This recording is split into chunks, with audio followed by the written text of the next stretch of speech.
तेज प्रताप यादव अगर ये बात कह रहे हैं कि यही रहा नहीं संभले तो 25 से 5 पर आ जाओगे, तो इसका संदेश क्या सिर्फ परिवार की बात है या फिर वो संगठन से और तमाम जगहों से रिलेटेड भी ये बात कह रहे हैं? देखिए, वो महाभारत की बहुत सारी बातें करते हैं। तेज प्रताप यादव कई बार इतनी सीरियस बातें कर जाते हैं कि लगता है कि क्या ये तेज प्रताप यादव ही बोल रहे हैं। वो कह रहे हैं कि जिस तरीके से समर्पण का अपमान होगा, समझ गए, तो ये सिर्फ कुरुक्षेत्र में ही नहीं, पूरी दुनिया में धर्म की स्थापना के लिए जो है इस तरह का सूरत हाल होगा। तो समझिए वो गीता से बात उठा रहे हैं, कुरुक्षेत्र से बात उठा रहे हैं और बिहार की राजनीति तक पहुंचा दे रहे हैं। तो यही कई बार तेज प्रताप यादव की ये सारी बातें कई बार ये बताने लगती है कि वो कितने आस्था में डूबे हुए हैं, उनको जो है इस तरह के धार्मिक ग्रंथ का कितना ज्ञान है, गीता और इन सब चीज़ों की भी पढ़ाई बहुत अच्छा किए हुए हैं क्या। क्योंकि इस तरह की बात लिखना अपने आप में या बात करना अपने आप में बहुत अजीब गरीब बात होती है, क्योंकि उनका इम्प्रेशन तो इस तरह का है नहीं।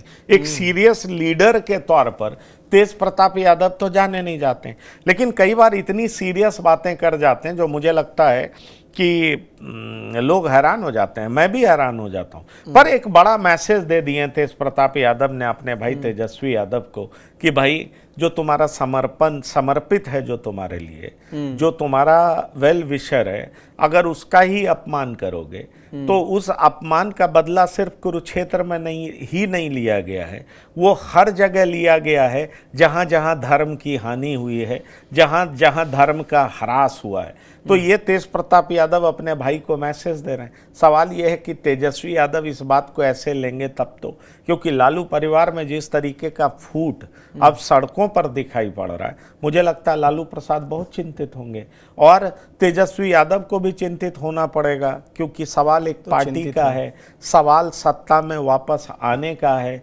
सालों साल से प्रतीक्षा हो रही है। जो आरजेडी दावे कर रही थी कि आंधी बह रही है हमारे पक्ष में, उस आरजेडी को इस तरीके से मुंह की खानी पड़ेगी, तो निश्चित तौर पर एक इंट्रोस्पेक्शन तो बनता है। तेजस्वी यादव के बारे में ये बात चली कि तेजस्वी यादव ने कहा कि किसको किसको संभालें, पार्टी संभालें कि परिवार संभालें, दुखी मन से।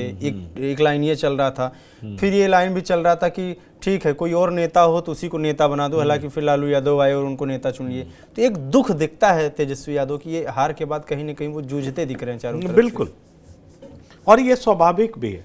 आप लगातार हारते हैं, फिर आपके नेतृत्व पर सवाल उठता है। आप लगातार हारते हैं तो फिर आपके कॉम्पिटेंसी पे सवाल उठता है।